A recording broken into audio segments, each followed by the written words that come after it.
Change కావట్లేదు sir. Sir ఇప్పుడు అవుతుంది సార్. ఇప్పుడు అవుతుందా? అవుతుంది సార్ మళ్ళీ. Okay sir, right sir. Right, done.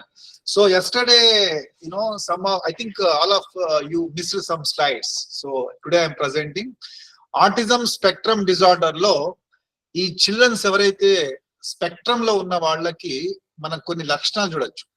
So ikkada andaru pillalaki autism pillalaki ivi undalsina avasaram ledhu. ఒకటి ఉండొచ్చు, రెండు ఉండొచ్చు, మూడు లక్షణాలు ఉండొచ్చు. సో అవి ఏంటి అంటే అగ్రెషన్ అంటే కోపం ఉంటది పిల్లల్లో. తర్వాత సోషల్ ఇంపైర్మెంట్ అంటే ఆ పిల్లలు ఆటిజం పిల్లలు వాళ్ళ యొక్క పియర్ గ్రూప్ తో కానీ సిబ్లింగ్ తో కానీ కమ్యూనిటీ మెంబర్స్ తో కానీ ఉండరు. సోషల్ ఇంపైర్మెంట్ అంటే సపరేట్ గా కార్నర్ లో ఉంటారు, గ్రౌండ్ లో కూడా సపరేట్ గా ఒక్కళ్ళే ఆడుతూ ఉంటారు. సో మిగతా వాళ్ళతో మమేకం car. That is called social impairment. Gastro intestinal problems అంటే ఆల్రెడీ చెప్పాను, అంటే నమలకపోవటం, అన్నాన్ని లేదా మింగలేకపోవటం, తర్వాత ఫంక్షనల్ కాన్స్టిపేషన్ అంటే మలబద్ధకం ఉండటం, ఇలాంటివి ఉంటాయి. ADHD attention deficit hyper activity disorder కూడా ఉంటది, అంటే స్థిరంగా ఉండరు. అపోజిషనల్ బిహేవియర్ ఉంటది, డీఫియంట్ బిహేవియర్ ఉంటది, ఇంపల్సివ్ బిహేవియర్ ఉంటది. సడన్ గా ఏదైనా బిహేవియర్ వస్తువులు పడేయటం కానీ, జంప్ చేయటం కానీ, హైపర్ యాక్టివిటీ ఉండటం కానీ, ఓవర్ యాక్టివిటీ ఉండటం కానీ ఇలా చేస్తుంటారు. సో ఇవన్నీ attention deficit hyper activity disorder. Sleep disturbance అంటే అసలు చిల్డ్రన్స్ లో కొంతమందికి అసలుకే నిద్ర ఉండదు, దాన్ని ఇన్సోమియా అంటారు. హైపర్ సోమియా అంటే ఎక్కువ నిద్రపోతారు కొంతమంది పిల్లలు, కొంతమంది పిల్లలు అసలు తక్కువ ఉంటుంది నిద్ర, హైపోసోమియా అంటారు. ఇవన్నీ స్లీప్ డిస్టర్బెన్సెస్. తర్వాత మోటార్ ప్రాబ్లమ్స్ ఉంటాయి, అంటే సరిగ్గా నడవకపోవటం, టో వాకింగ్ చేయటం. ఒక్కొక్కసారి కొంతమంది చిల్డ్రన్స్ ఆటిజం పిల్లలు టో వాక్ చేస్తారు, అంటే టోస్ మీద నుంచి నడుస్తుంటారు. తర్వాత సరైనటువంటి గెయిట్ ప్యాటర్న్ లేకపోవటం, ఇష్టం వచ్చినట్టుగా లేజీగా నడవటం, ఇలా ఉంటుంటాయి. అది మోటార్ ప్రాబ్లమ్స్ ఉంటాయి. స్పీచ్ ప్రాబ్లమ్స్ లో చాలా మంది పిల్లలు నాన్ వెర్బల్, వెర్బల్ ప్రాబ్లమ్స్ ఉంటాయి, అంటే మాటలు ఉండవు, స్పీచ్ అనేది ఉండదు. తర్వాత నాన్ వెర్బల్ కమ్యూనికేషన్ అంటే ఈ ఫేషియల్ ఎక్స్ప్రెషన్స్ కానీ, బాడీ మూమెంట్స్ కానీ, గెస్చర్స్ కానీ, ఐ కాంటాక్ట్ కానీ, వీటిని వ్యక్తపరచడంలో కూడా వీళ్ళకి డిఫికల్టీస్ ఉంటాయి. సో నాన్ వెర్బల్ కమ్యూనికేషన్ లో కూడా వీళ్ళకి ప్రాబ్లమ్స్ ఉంటాయి. So speech language communication deficits అంటే రెసిప్రోకల్ కమ్యూనికేషన్ డిఫికల్టీ ఉంటుందని అర్థం. లాంగ్వేజ్ డిజార్డర్ అంటే ఎక్స్ప్రెసివ్ లాంగ్వేజ్ కానీ, రిసెప్టివ్ లాంగ్వేజ్ కానీ, వాటిల్లో కూడా ప్రాబ్లమ్స్ ఉంటాయి. ఇంటెలెక్చువల్ డిజబిలిటీ కూడా దీనికి తోడవుతుండొచ్చు ఆటిజం చిల్డ్రన్స్ లో. ఇంటెలెక్చువల్ డిజబిలిటీ అంటే వీళ్ళకి ఏదైతే ఐక్యూ అంటారో ఐక్యూ తక్కువ ఉండొచ్చు, కొంతమందికి ఎక్కువ కూడా ఉంటది. సో రెస్ట్రిక్టెడ్ ఇంట్రెస్ట్ అంటే ఒకటే ప్లేస్ ఇష్టపడతారు, ఒకటే వ్యక్తితో ఎక్కువగా ఉంటారు, అటాచ్మెంట్ ఎక్కువ ఉంటది, ఒకటే వస్తువుతో ఎక్కువ ఆడతారు, ఒకటే కలర్ ని ఇష్టపడతారు, ఇలాంటి జరుగుతుంటాయి. అబ్సెసివ్ కంపల్సివ్ డిజార్డర్ అంటే అబ్సెషన్స్ కంపల్షన్స్ వీళ్ళకి ఎక్కువ ఉంటాయి, రిపీటెడ్ స్టీరియోటైపిక్ మోనోటనస్ బిహేవియర్ ఉంటది. సోషల్ యాంగ్జైటీ అంటే 10 మందిలో కనుక తీసుకెళ్తే వీళ్ళు ఉండలేరు, వాళ్ళు అసలు తట్టుకోలేరు, సపరేట్ గా ఉండడానికి, ఒంటరిగా ఉండడానికి ఇష్టపడతారు. ఇమ్యూనో డెఫిషియన్సీ ప్రాబ్లమ్స్ ఉంటాయి, ఇమ్యూనిటీ తక్కువ ఉంటుంది, తొందరగా వీళ్ళకి జలుబులు, దగ్గులు, జ్వరాలు, మోషన్స్ అలాంటివి, సిక్ అవుతూ ఉంటారు ఫ్రీక్వెంట్ గా. ఎపిలెప్సీ అంటే ఫిట్స్ లాంటివి కానీ, కన్వర్జన్స్ కానీ ఉంటాయి. సో వీటన్నింటి ఈజీ టెస్ట్ ద్వారా మనం తెలుసుకోవచ్చు.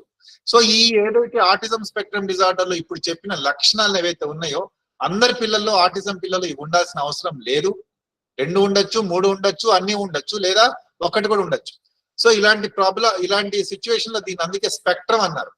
సో ఆటిజం స్పెక్ట్రమ్ డిజార్డర్ అంటే ఒక రకమైన విబ్జిఆర్ లాగా, ఒక అంబ్రెల్లా లాగా చాలా దీంట్లో ట్రైట్స్ ఉన్నాయి కాబట్టి దీన్ని స్పెక్ట్రమ్ అని అన్నారు.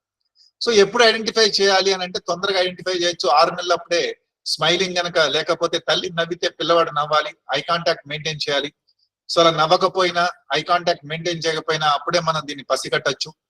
తర్వాత 2 words అనేవి కంపల్సరీగా 2 సంవత్సరాల వయసులో రావాలి, అది రాకపోయినా మనం గుర్తుపట్టచ్చు. 16 నెలల్లో ఒక వర్డ్ అన్న మినిమం మాట్లాడాలి, అది మాట్లాడకపోయినా మనం ఆటిజం లక్షణంగా చెప్పుకోవచ్చు. ఐ కాంటాక్ట్ సరిగ్గా లేకపోయినా కానీ మనం దీన్ని పట్టుకోవచ్చు ఈ ప్రాబ్లమ్ ని ఎర్లీగా. సో ఇవన్నీ ఎర్లీ సైన్స్ ని మనం తొందరగా ఐడెంటిఫై చేయొచ్చు. చాలా మంది పేరెంట్స్ జనరల్ గా 1.5 year, 2 years, 3 years, 4 years తీసుకొస్తున్నారు. ఎందుకు అంటే ఏం కాదులే, నడుస్తాడులే, మాట్లాడతాడులే, నువ్వు కూడా లేటుగా నడిచావు, నువ్వు కూడా లేటుగా మాట్లాడావని గ్రాండ్ పేరెంట్స్ చెప్పటం, సరైన అవేర్నెస్ లేకపోవటం, ఇలాంటి పరిస్థితులలో ఇప్పుడు ఈ ప్రాబ్లమ్స్ అనేవి లేట్ గా ఐడెంటిఫై జరుగుతున్నారు, లేట్ గా ఇంటర్వెన్షన్ జరుగుతుంది.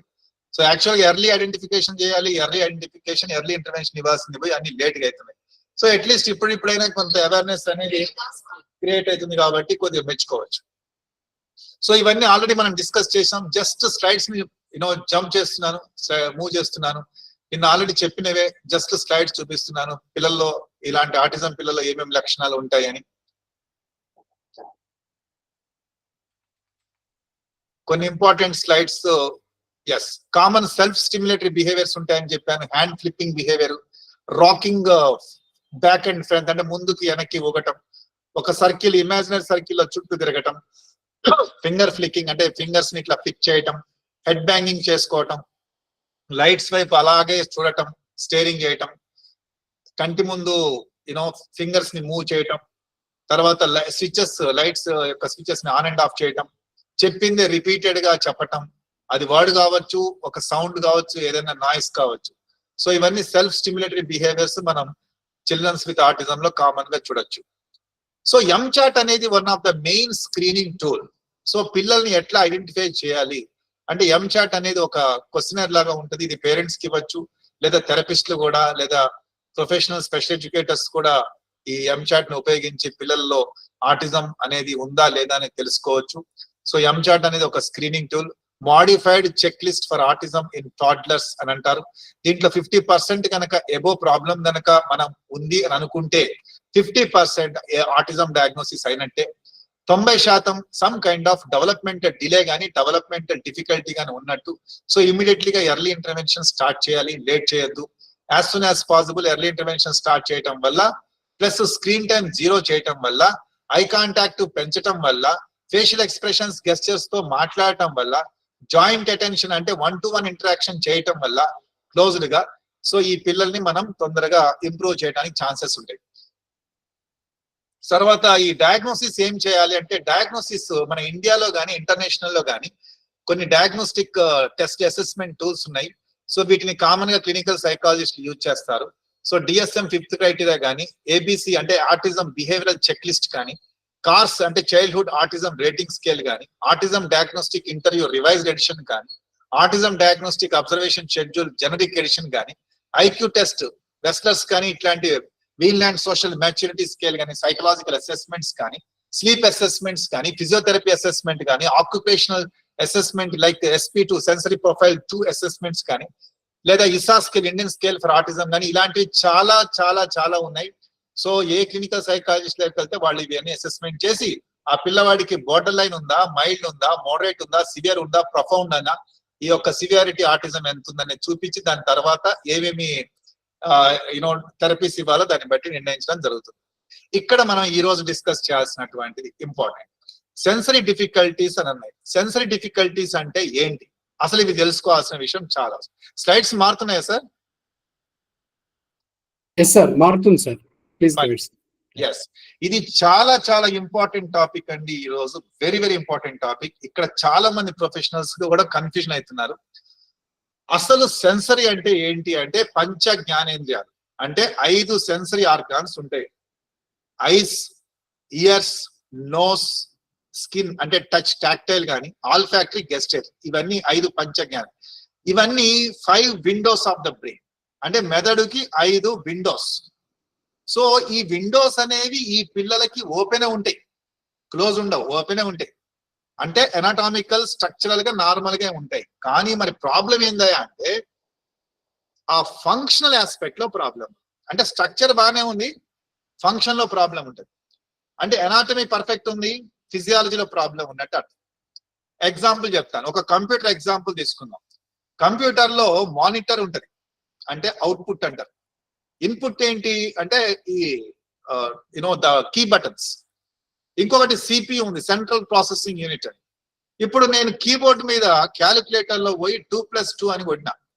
సో స్క్రీన్ మీద ఏమో పడాలి, 2+2 = 4 అని ఆన్సర్ చేయాలి. ఇది CPU. ఒకవేళ 2+2 4 కాకుండా వేరే నెంబర్ చూపించిందంటే ప్రాబ్లం అవుట్పుట్ లో ఉన్నట్ట, ఇన్పుట్ లో ఉన్నట్ట, CPU లో ఉన్నట్ట అంటే ఇన్పుట్ లో ప్రాబ్లం లేదు, అవుట్పుట్ లో ప్రాబ్లం లేదు. ఆ 2+2 = 4 అనేటటువంటి ప్రాబ్లం ని సాల్వ్ చేయాల్సినటువంటి రీజనింగ్ ఏదైతే అనాలిటికల్ కెపాసిటీ ఎబిలిటీ ఉందో అది CPU చేస్తుంది, సెంట్రల్ ప్రాసెసింగ్ యూనిట్. సో ఇక్కడ ప్రాబ్లం ఎక్కడ వచ్చింది, ఎర్రర్ అంటే CPU లో ప్రాబ్లం ఉన్నట్టు, అంతేగాని ఇన్పుట్ లో కానీ అవుట్పుట్ లో కానీ ప్రాబ్లం లేనట్టు.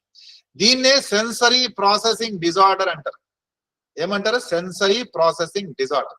సెన్సరీ ప్రాసెస్ అంటే ఆటిజం స్పెక్ట్రమ్ డిజార్డర్ అనేది ఈ న్యూరో డెవలప్మెంటల్ డిజబిలిటీస్ అనేవి సెన్సరీ ప్రాసెసింగ్ డిజార్డర్స్ కింద వస్తుంది. ఎందుకు సెన్సరీ అంటే సరి అయినటువంటి ప్రాసెస్ ఆ స్టిమ్యులస్ ఎన్విరాన్మెంట్ నుంచి పిల్లవాడు తీసుకొని కళ్ళ ద్వారా చూసింది, చెవుల ద్వారా విన్నది, టేస్ట్ ద్వారా చేసింది, స్మెల్ ద్వారా చేసింది, టచ్ ద్వారా, ఇవన్నీ ఏవైతే ఉన్నాయో ఈ ఎన్వైరన్మెంట్ నుంచి స్టిమ్యులస్ తీసుకుంటాడు పిల్లాడు. తీసుకున్న తర్వాత బ్రెయిన్ అనేది ప్రాసెస్ చేసి ఆన్సర్ చేయాలి, అంటే ఎగ్జిక్యూట్ చేయాలి.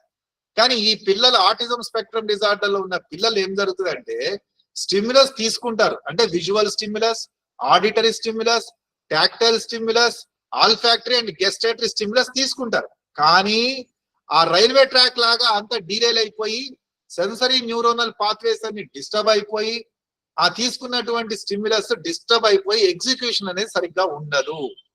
అందుకే దీన్ని ఎగ్జిక్యూషన్ డిజార్డర్స్ అని కూడా అంటారు.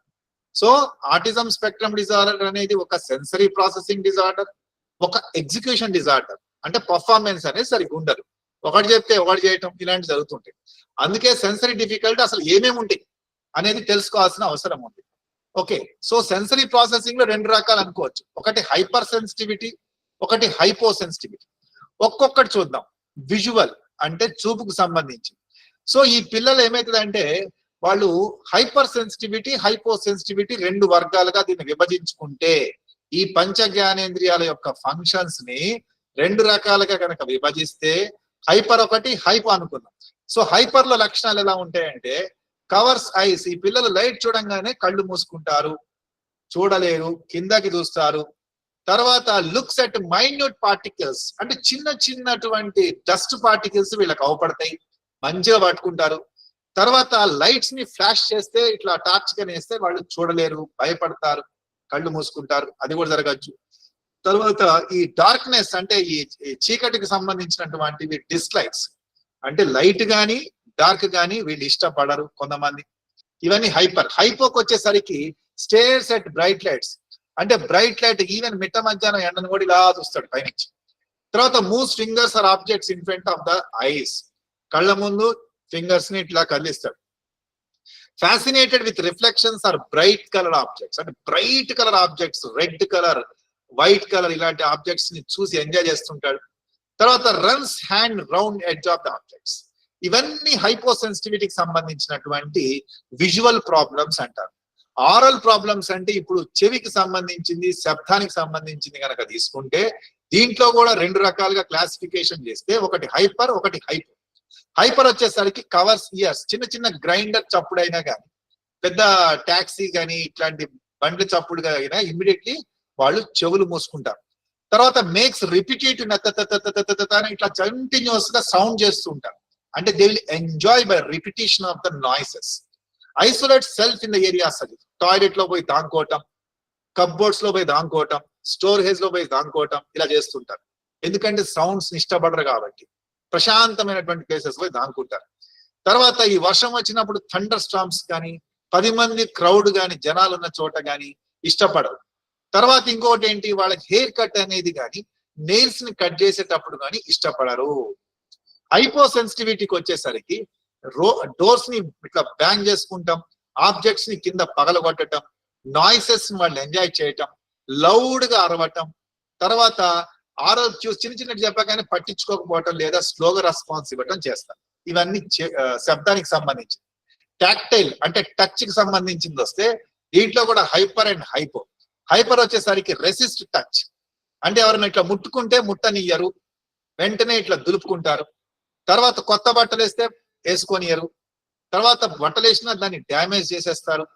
తర్వాత ఫుడ్స్ లో కొన్ని పర్టికులర్ ఐటమ్స్ ని ఇష్టపడతారు, అది కలర్ కావచ్చు, లేదా ఫుడ్ కి సంబంధించిన వేడి అంటే చల్లదా వేడిదా కావచ్చు, లేదా ఫుడ్ యొక్క టేస్ట్ కావచ్చు, ఫుడ్ యొక్క స్ట్రక్చర్ కావచ్చు.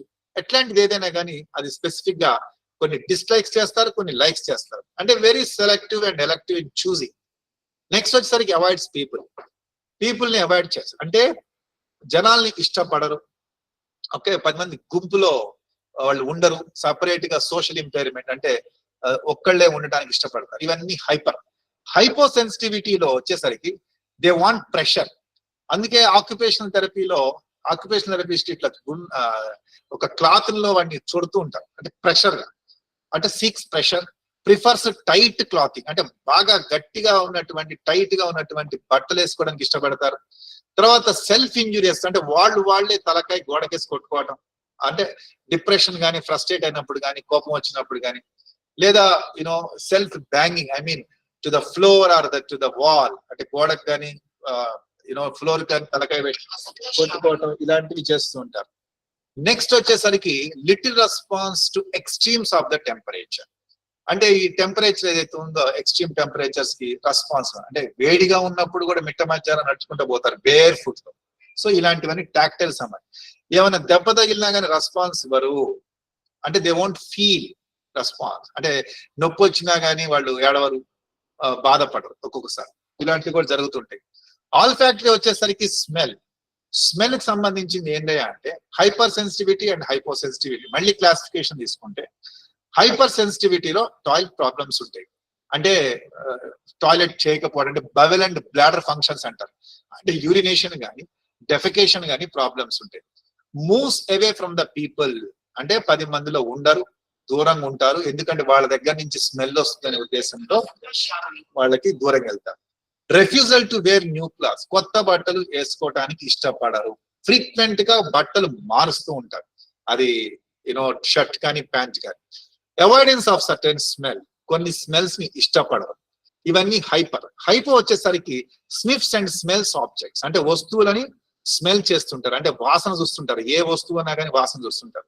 Smears or plays with faeces అంటే వేస్ట్ ఫీకల్ మ్యాటర్ తో ఆడుతూ ఉంటారు. సీక్స్ అవుట్ ఓడర్స్ అంటే డిఫరెంట్ కైండ్స్ ఆఫ్ స్మెల్స్ ని ఇష్టపడతారు. బెడ్ వెయిటింగ్ అంటే నిద్రలో యూరిన్ పాస్ చేయటం, దాన్ని నాక్టర్నల్ ఎన్యూరసిస్ అంటారు. నాక్టర్నల్ అంటే రాత్రిపూట బెడ్ లో యూరిన్ పాస్ చేయటం. డే టైమ్ లో పాస్ చేయాలంటే దాన్ని బయర్నల్ ఎన్యూరసిస్ అంటారు. సో ఏదన్నా ఉండదు యూరినరీ ఇన్కంటినెన్స్ కూడా అంటే డ్రాప్ బై డ్రాప్ డ్రిబ్లింగ్ అంటే యూరిన్ చేసేటప్పుడు కూడా డ్రిబ్లింగ్ కూడా చేయొచ్చు. సో ఇవన్నీ ఏంటంటే ఆల్ ఫ్యాక్టరీకి సంబంధించినవి. ఇకపోతే గెస్టేటరీ అంటే టేస్ట్ కి సంబంధించినటువంటి ప్రాబ్లమ్స్ చూస్తే హైపర్ అండ్ హైపో మళ్ళీ classification.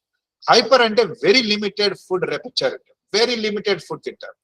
Gags or vomits easily అంటే ఇట్లా తీసుకొని వామిట్ అంటే తల్లి అన్నం పెడితే ఆ అన్నపు ముద్దని బోలస్ ని నోట్లో నుంచి బయటకి కక్కటాన్ని గ్యాగింగ్ అంటారు ఆర్ వామిటింగ్, అది ఫ్రీక్వెంట్ చేస్తారు.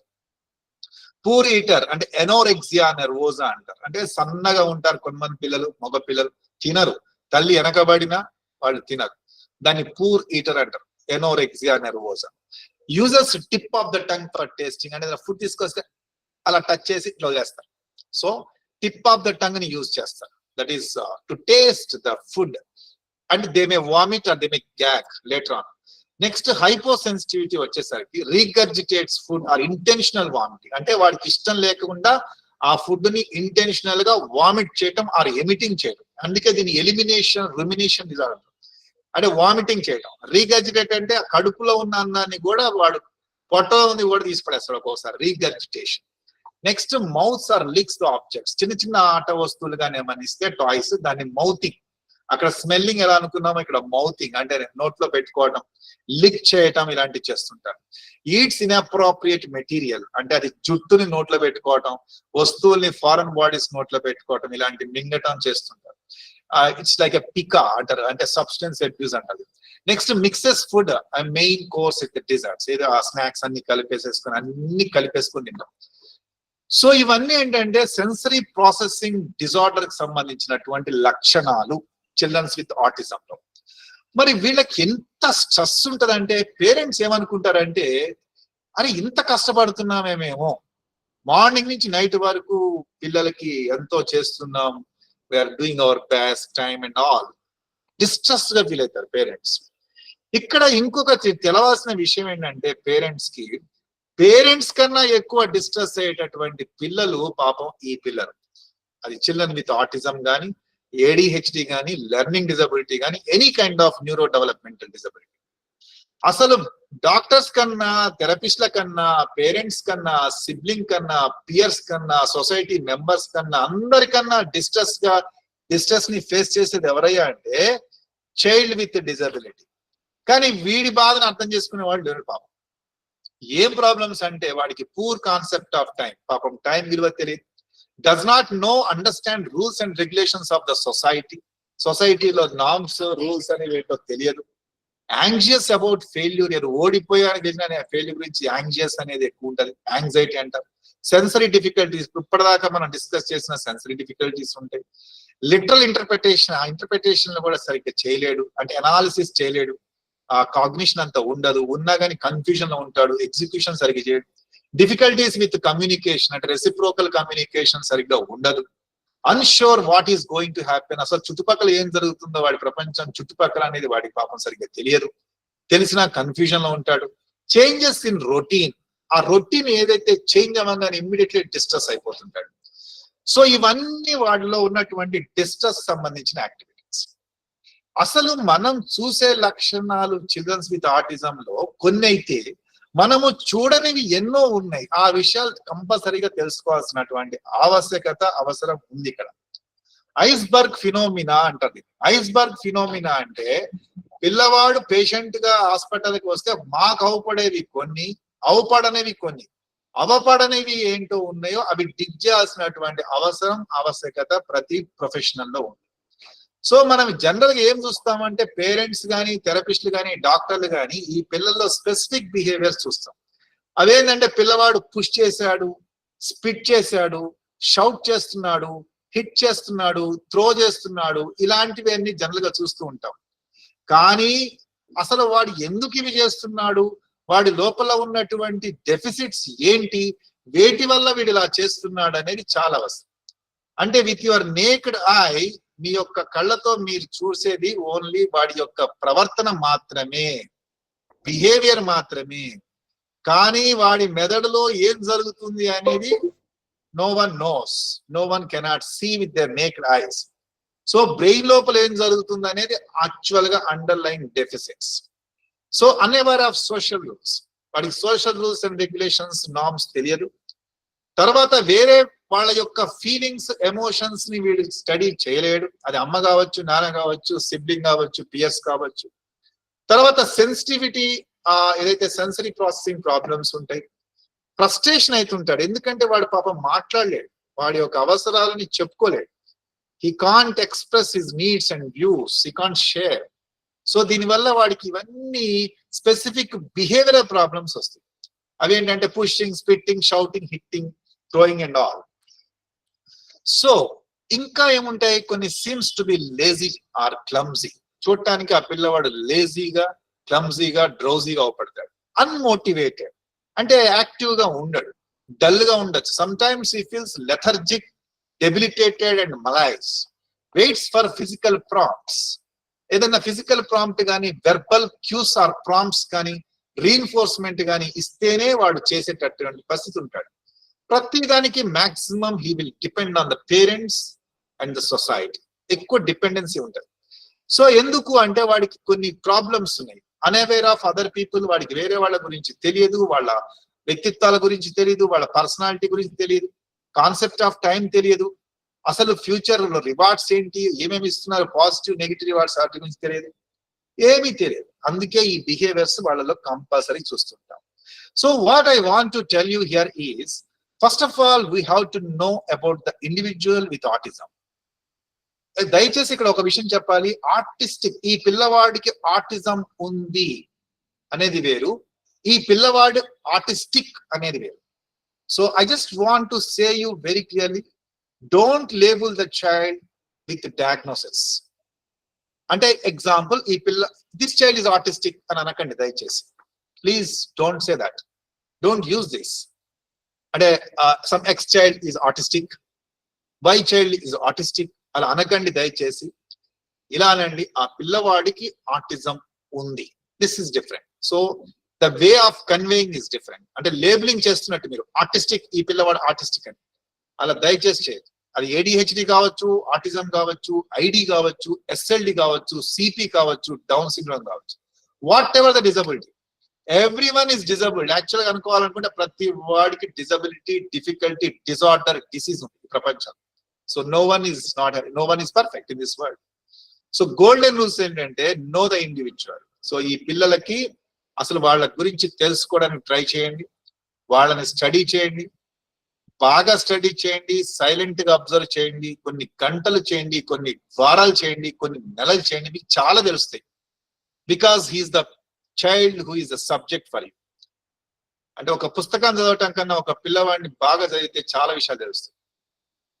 Understand autism spectrum disorder, principles and practice of autism గురించి తెలుసుకుంటున్నారు, అలాగే తెలుసుకోవాలి. స్ట్రక్చర్ ఎన్వైరన్మెంట్, ఆ పిల్లవాడి యొక్క వాతావరణాన్ని, ఆ ఎన్వైరన్మెంట్ ని మంచిగా స్ట్రక్చర్ చేయండి, ట్యూన్ చేయండి. అలా మంచిగా పాజిటివ్ గా ట్యూన్ చేయటం వల్ల అది ఇంటి వాతావరణం కావచ్చు, క్లాస్ రూమ్ వాతావరణం కావచ్చు, మీ మాటలు కావచ్చు, మీ భాష కావచ్చు, మీ వ్యక్తపరిచేటటువంటి ఎక్స్ప్రెషన్స్ కావచ్చు, ఆటోమేటిక్ గా ఆ వాతావరణంలో ఉన్నటువంటి ఈ పిల్లవాడు కూడా మారిపోతాడు. Don't try to change the child, better to change the environment in which the child is present. It's very simple. Sometimes the child may not listen to you, but it is easy for you to change the environment. So try to change the environment. That will be very easier. Then reduce your language. కొంతమంది parents కానీ థెరపిస్టులు కానీ ఎక్కువ చెప్తుంటారు repeated గా, say A for apple, A for apple, A for apple ఇలా. So don't use that. Try to reduce your language. The more you instruct the child, the lesser the child value you. The more you counsel the child, the lesser the child will listen to you. So talk less. Your actions should speak more. మీరు చేసేటటువంటి క్రియా ప్రక్రియలు ఎక్కువ ఉండాలి, మీ body language ఎక్కువ ఉండాలి, మీ non verbal gestures and postures and expressions ఎక్కువ ఉండాలి, చాలా హై థ్రెషోల్డ్ ఆఫ్ స్టిమ్యులస్ ఉండాలి. So the child will follow it definitely. And recognize the anxiety build-up. పిల్లలలో యాంగ్జైటీని గుర్తించండి. 10 మంది పిల్లలు ఒక చైల్డ్ ఆటిజం పిల్లల్ని పెడితే ఆటోమేటిక్ గా వాడిలో సోషల్ యాంగ్జైటీ వల్ల, ఎక్కువ యాంగ్జైటీ వల్ల వాడికి ఎక్స్ప్రెసివ్ ఉండడు. అంటే ఏడిహెచ్, హైపర్ యాక్టివ్ ఉంటాడు, ఓవర్ యాక్టివ్ ఉంటాడు, డిస్ట్రాక్టివ్ ఉంటాడు. సో ఇవన్నీ జరుగుతుంటాయి. సో ఆ యాంగ్జైటీని మీరు గుర్తించండి, ఎందుకు వీడు ఇట్లా ప్రవర్తిస్తున్నాడు. So try to understand the child. ABC. Antecedent, behavior, consequence.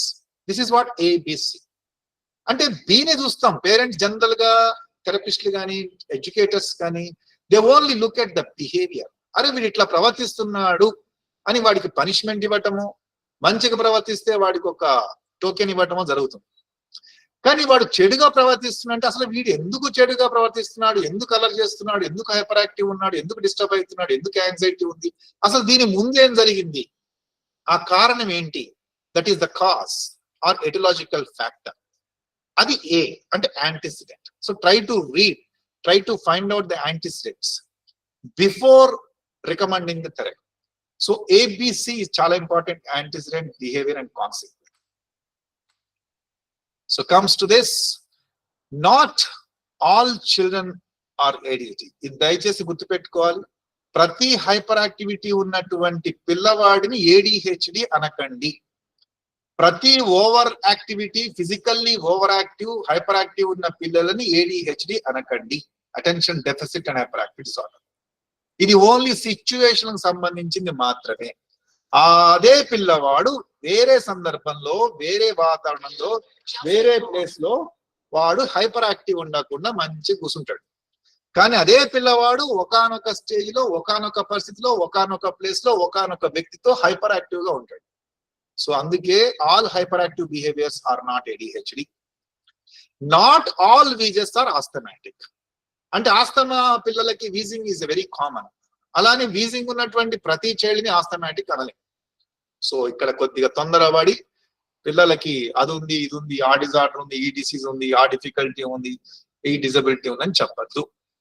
చాలా ఎక్స్టెన్సివ్ గా అబ్జర్వేషన్ చేసి, తొందరపడకుండా, నిదానంగా, డయాగ్నోసిస్ మీద పడకుండా, లేబులింగ్ మీద పడకుండా, అసలు వాటిలో డిఫికల్టీస్ ఏంటి, కాగ్నిటివ్ డిఫికల్టీ ఉందా, ఇంటెలెక్చువల్ డిఫికల్టీ ఉందా, సెన్సరీ డిఫికల్టీ ఉందా, సెన్సరీలో మళ్ళీ ఆడిటరీ డిఫికల్టీ ఉందా, విజువల్ ఉందా, టాక్టైల్ ఉందా, గెస్టేటరీ ఉందా, ఆల్ఫాక్టరీ ఉందా, బిహేవియర్ ఉందా, లేకపోతే స్పీచ్ లాంగ్వేజ్ కమ్యూనికేషన్ డిఫికల్టీ ఉందా, అసలు ఏది ఉంది, ఎంత లెవెల్లో ఉంది, వాడికి మనం ఏం చేయాలి, ఏం చేస్తే బాగుంటది, వాతావరణ మార్పిడి చేయాలా, ఏ థెరపీ ఇప్పిస్తే బాగుంటది, ఎవరిస్తే బాగుంటది, ఎక్కడ ఇప్పిస్తే బాగుంటది, ఎంత study as a programme plan. IEP ఎలా డెవలప్ చేయాలి, ఐఈపీలో గోల్స్ ఎలా సెట్ చేయాలి, సెన్సరీ గోల్స్ ఏంటి, మళ్ళీ auditory, visual, tactile, gustatory goals ఏంటి, బిహేవియరల్ గోల్స్ ఏంటి, ఎడ్యుకేషనల్ గోల్స్ ఏంటి, కరిక్యులర్ గోల్స్ ఏంటి, కో కరిక్యులర్ గోల్స్ ఏంటి, అకాడమిక్ గోల్స్ ఏంటి, రీడింగ్, రైటింగ్, అర్థమెటిక్, ఇవన్నీ ప్రాపర్ గా ఒక ఎగ్జిక్యూషన్ చేయాలంటే మీ దగ్గర ఒక సిస్టమాటిక్ ఒక ఇది ఉండాలి. I mean the document. That document itself is called as IET, individualised educational programme. So ఇవన్నీ చాలా ఇంపార్టెంట్ ప్లాన్.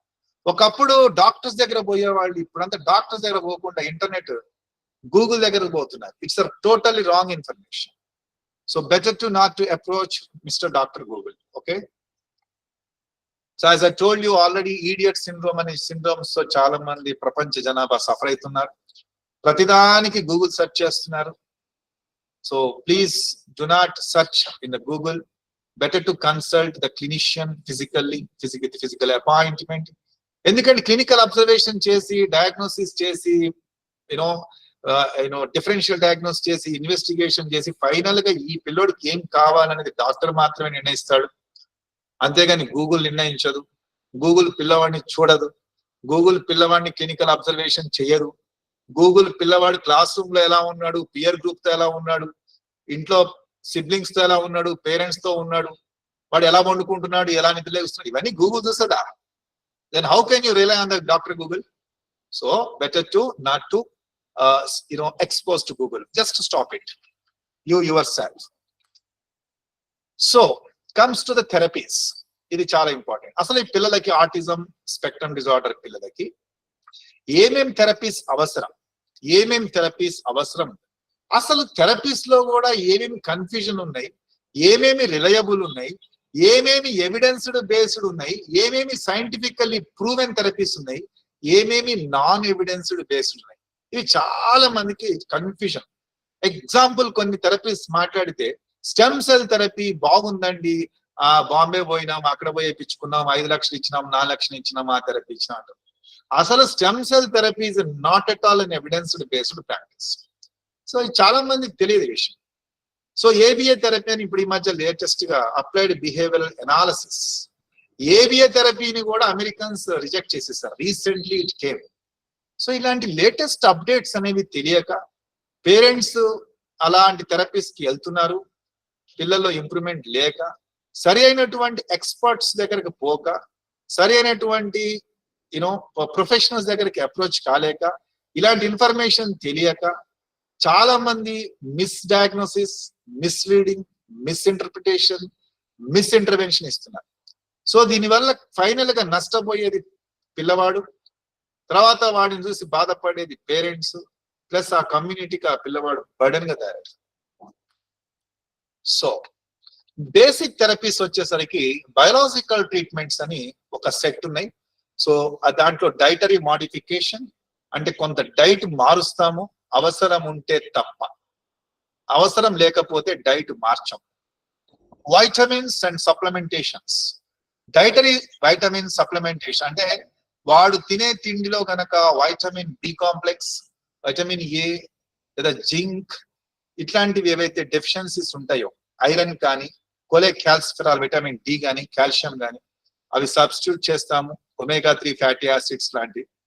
కీలేషన్ థెరపీ అంటే మెటల్ పాయిజనింగ్ అయినటువంటి పిల్లవాడు, ఆటిజం తో సఫర్ అవుతున్నటువంటి పిల్లవాడి బాడీలోంచి ఆ మెటల్స్ ని తీయటం, that is called chelation therapy.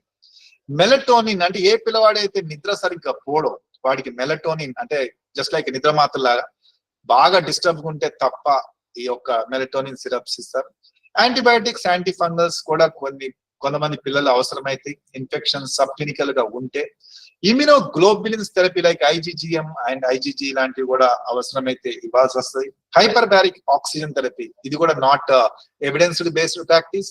Chelation therapy also not evidenced based practice. Auditory integration therapy ఒకటి ఉంది. Behavioural therapy of course important. Craniosacral manipulation is not at all again non-evidence based practice. Music therapy just like a fun. Yoga of course. Sensory integration therapy of course it is very essential. Okay, then applied behavioral analysis, as I told recently that Americans they rejected this. So there is a research conducted on this and finally they concluded that it is not a scientifically evidence based practice. And cognitive behavioral therapy, CBT, of course it is very good. And supportive psychotherapy, of course it's very useful.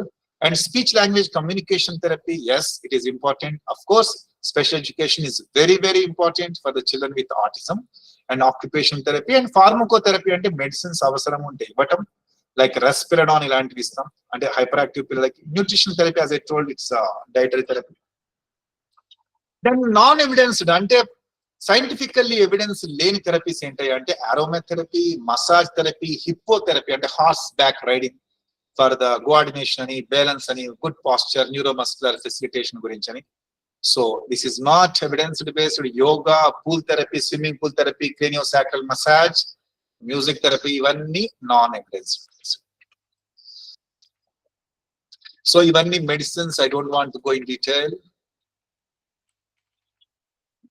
Yes, this is very important. Some people's, ఇప్పటికి confusion లో ఉన్నారు. అసలు gluten and casein free diet అనేది ఇప్పుడు చాలా మంది థెరపిస్టులు, doctors, parents కూడా వాళ్ళు సెల్ఫ్ గా ఈ యొక్క GCF డైట్ రికమెండ్ చేస్తున్నారు పిల్లలకి. Please, it is not at all evidenced based practice. దయచేసి ఇది ఇవ్వకండి. ఇది scientifically not proven.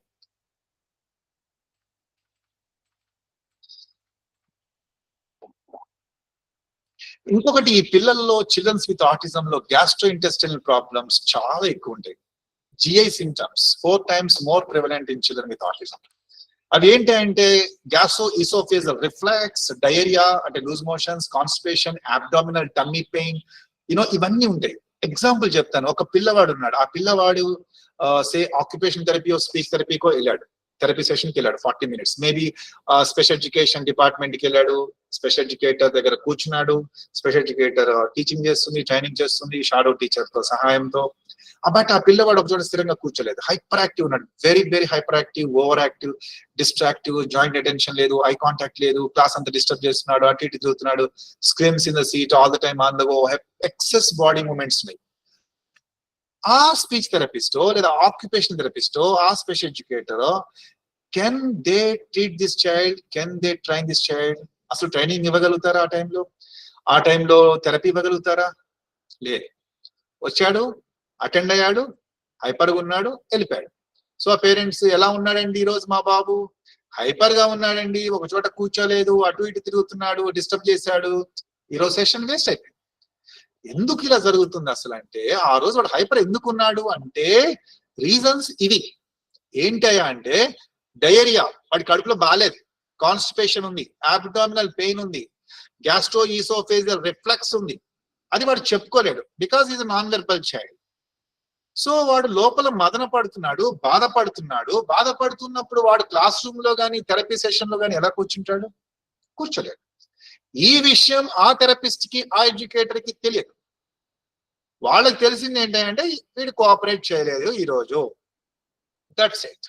But what is happening in the child's body no one knows. So that's what I say, you have to address these problems with the doctor. So ఇంకొక విషయం కూడా ఏంటంటే sleep problem. పాప రాత్రి వాడు నిద్రపోడు, sleep issues ఉన్నాయి children with autism లో.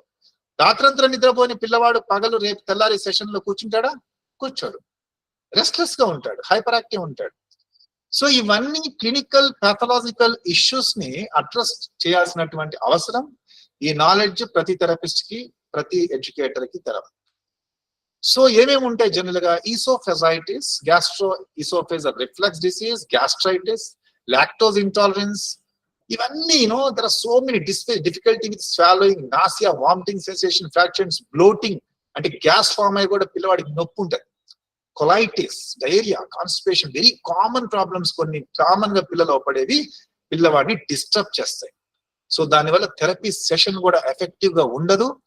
థెరపిస్టులు ప్రాబ్లమ్ ని ఫేస్ చేస్తారు, పేరెంట్స్ పంపించి పాపం వేస్ట్. ఈ పిల్లవాడి ప్రాబ్లమ్ ని ఎవరు అర్థం చేసుకోరు. ఇక్కడ వెరీ ఇంపార్టెంట్ స్లైడ్, ఏదైతే ఫుడ్ పేరెంట్స్ పెడతారో పిల్లలకి, ఆ ఫుడ్ గట్లోకి పోతుంది. గట్లు అంటే ఎలిమెంటరీ కెనాల్. ఎలిమెంటరీ కెనాల్ తర్వాత ఇంటెస్టైన్స్ కు పోయి అది అబ్జర్ప్షన్ అయ్యి ఫైనల్ గా బ్లడ్ లోకి వైటమిన్స్ వెళ్తాయి. ఐ మీన్ ఫుడ్ మంచిది, ఆ బ్లడ్ లో నుంచి డైరెక్ట్ గా యాక్సెస్ బ్రెయిన్ కి తీసుకుంటది. బ్రెయిన్ నుంచి బిహేవియర్ ఉంటుంది, so what I want to tell you is food and behaviour కి ఇంటర్కనెక్టెడ్. అంటే this is what the nutri genetics. మనం తినేటటువంటి ఫుడ్ మన ప్రవర్తన మీద కూడా 20% ప్రభావం చూపిస్తుంది అని అర్థం, తెలుసుకోవాలి విషయం.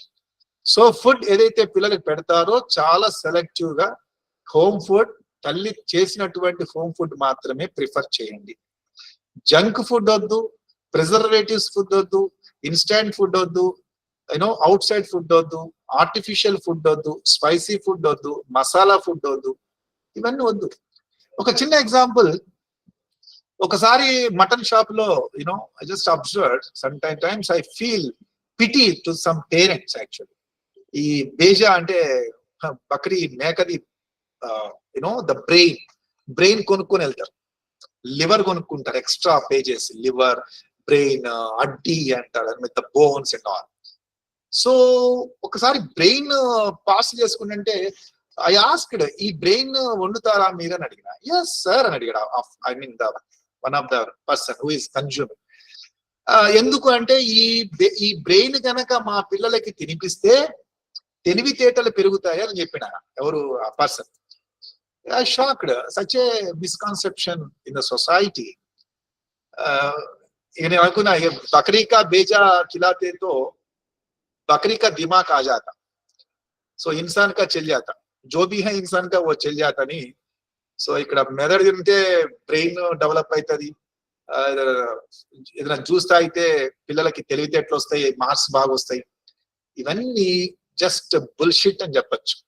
సో దయచేసి ట్రైనింగ్ ఒక్కటేనండి, టీచింగ్ ఒకటే, థెరపీ ఒకటే, ట్రీట్మెంట్ ఒకటే, కానీ అవి తింటే ఇదైతాడు, ఇవి తింటే అదైతాడు కాదు. ఇక్కడ ఒక విషయం, డైలీ నాన్ వెజ్ తింటే పిల్లవాడి యొక్క బిహేవియర్ అగ్రెసివ్ గా అవుతుంది, చాలా అగ్రెసివ్ గా, చాలా హైపర్ యాక్టివ్, ఓవర్ యాక్టివ్ ఉంటాడు. చిన్న పిల్లలకి మటన్ పెడుతుంటారు, ఎల్డిఎల్ పెరుగుతుంది, లో డెన్సిటీ లిపిడ్స్ పెరుగుతాయి, తొందరగా కొలెస్ట్రాల్ ఫామ్ అవుతుంది. సో పిల్లలకి డైజెస్టివ్ సిస్టమ్ అనేది ఇంప్రూవ్ అయ్యే స్టేజ్ కాబట్టి, పెరిగే వయసు కాబట్టి మటన్లు పెట్టి వాళ్ళ బాడీని, బ్రెయిన్ లో న్యూరో ట్రాన్స్మిషన్ ఫైరింగ్ ని డిస్టర్బ్ చేయొద్దు దయచేసి. సో ఫుడ్ ని బట్టి బిహేవియర్ ఉంటుంది 20%. This is what you want to know. కొంతమంది పిల్లలు ఏది చిల్డ్రన్ విత్ ఆటిజం ప్రిఫరబుల్ గా వీళ్ళు టెక్స్చర్ చూసి సెలెక్ట్ చేసుకుంటారు ఫుడ్ ని. 69% పిల్లలు. 55% పిల్లలు అక్కరెన్స్, అసలు ఆ ఫుడ్ ఎలా ఉంది, దాని షేప్ ఎలా ఉంది, దాని సైజ్ ఎలా ఉంది చూస్తారు. కొంతమంది 45% పిల్లలు దాని టేస్ట్ చూసి ఎంజాయ్ చేస్తారు, కొంతమంది దాని స్మెల్ చూసి ఇష్టపడతారు, కొంతమంది అది వేడిగా ఉందా చల్లగా ఉందా చూస్తారు, temperature. So they are very selective and elective, or choosy, or you can say it's a picky eaters. Okay, processed foods అసలు పెట్టకండి. అంటే ఇమీడియట్ టకా ఫాస్ట్ గా ప్రాసెస్ చేసి పిల్లలకి వండి పెట్టడం అనేది అస్సలు చేయదు. Okay, so gastro intestinal system లో ఉన్నటువంటి డిస్టర్బెన్స్ ఖచ్చితంగా పిల్లవాడి యొక్క బ్రెయిన్ మీద ఎఫెక్ట్ చూపిస్తుంది, దానివల్ల వాడి బిహేవియర్ కూడా ఎఫెక్ట్ పడుతుంది. ఇక్కడ ఇంకొక విషయం ఏంటంటే, చిన్న పిల్లలలో అస్సలు ఇక్కడ తొందరగా గుర్తుపట్టచ్చు ఏది ఆటిజం అనేది ఎర్లీ స్టేజ్ లో. ఇన్ఫాంటైల్ ఆటిజం అన్నారు. ఇన్ఫాంటైల్ ఆటిజం అంటే ఏ పిల్లలైతే ఈటింగ్ కానీ ఫీడింగ్ ప్రాబ్లమ్స్ కానీ చిన్న వయసులో 1 year బేబీస్ ఇన్ఫాంట్ స్టేజ్ లో కనుక తల్లి అబ్జర్వ్ చేస్తే ఇమ్మీడియట్లీ, అరే వీడు తినడం లేదేంటి, వీడు నమలటం లేదేంటి, వీడు సరిగ్గా మాస్టికేట్ చేయట్లేదేంటి, సరిగ్గా స్వాలో చేయట్లేదేంటి అని ఆ తల్లి కనుక ఐడెంటిఫై చేస్తే ఇమ్మీడియట్లీగా there is a connection, association అని అనుకోవచ్చు, ఆటిజం తో కనెక్షన్ ఉన్నట్టు. ఇది one of the early marker or early sign.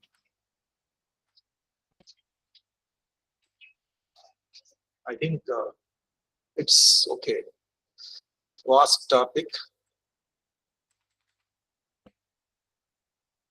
నేను ఆల్రెడీ చెప్పాను, వ్యాక్సిన్స్ వల్ల ఆటిజం రాదండి. సో ఆ థియరీ డీబంక్ అయిపోయింది. Vaccines do not cause autism. ఒకప్పుడు measles vaccine, mumps and rubella triple vaccine MMR ఇచ్చిన తర్వాత నా పిల్లోడు మాటలు పోయినాయి, రిగ్రెషన్ అయిపోయింది అని అనేవాడు. తప్పు, వ్యాక్సిన్స్ ఇప్పించాలి. వ్యాక్సిన్స్ అనేది చాలా ఇంపార్టెంట్ పిల్లలకి. సో సైంటిఫికల్లీ స్టడీ జరిగింది, యూకేలో ల్యాబ్సెట్ వాళ్ళు క్లియర్ చెప్పారు, vaccines do not cause autism. The debate is over.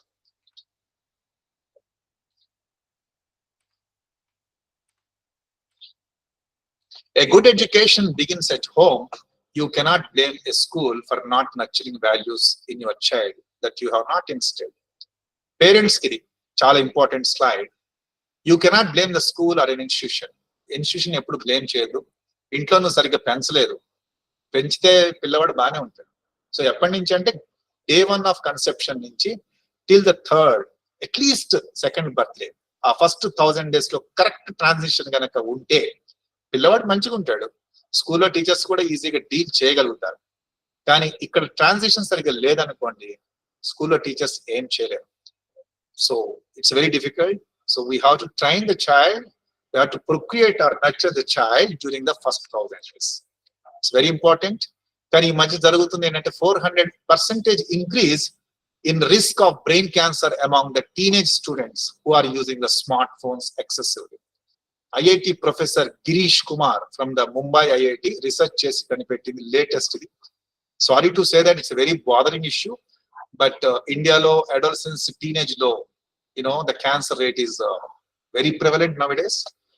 So brain cancer, meningioma, glioma ఇవన్నీ చాలా క్యాన్సర్స్ వస్తున్నాయి. ఇది కాబట్టి పిల్లలు స్మార్ట్ ఫోన్స్ ఎక్కువ యూజ్ చేయకుండా చూడండి. ఆండ్రాయిడ్ ఫోన్స్ లో రేడియేషన్ మోస్ట్లీ ఎక్కువ ఉంటుంది compared with 5G. So to take care all these things. Yes, ఇక్కడ ఇంకొక విషయం కూడా చెప్పాలి అబౌట్ థెరపీస్. కొంతమంది సార్ ఆ థెరపీ ఈ థెరపీ ఏంటో మాకు తెలవట్లే. ఏ థెరపీ? అందరికి తెలిసిన థెరపీలు ఒకటే occupation therapy, speech therapy and behavioural therapy. కానీ ఇక్కడ మిగతావి కూడా ఉన్నాయి.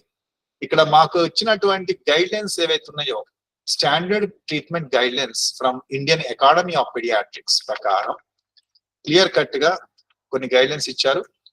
అది ఏంటంటే gluten and casein free diet వల్ల ఆటిజం తగ్గిపోదు. ఇంకొకటి ఏంటంటే immunoglobulins, vitamin A, vitamin B6 and magnesium, వీటి వల్ల అంటే విటమిన్స్ ఇవ్వటం వల్ల ఆటిజం పోదు. ఈ యొక్క మెటల్ పాయిజనింగ్ బాడీలోంచి బ్లడ్ లోంచి తీయటం ఏదైతే కీలేషన్ థెరపీ అన్నానో దాని వల్ల ఆటిజం పోదు.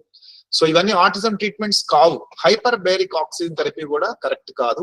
హోమియోపతిక్ ట్రీట్మెంట్ కూడా ఆటిజం లో కరెక్ట్ కాదు. So homeopathic treatment also is not evidenced based practice as per IAP guidelines I'm telling, Indian Academy of paediatrics.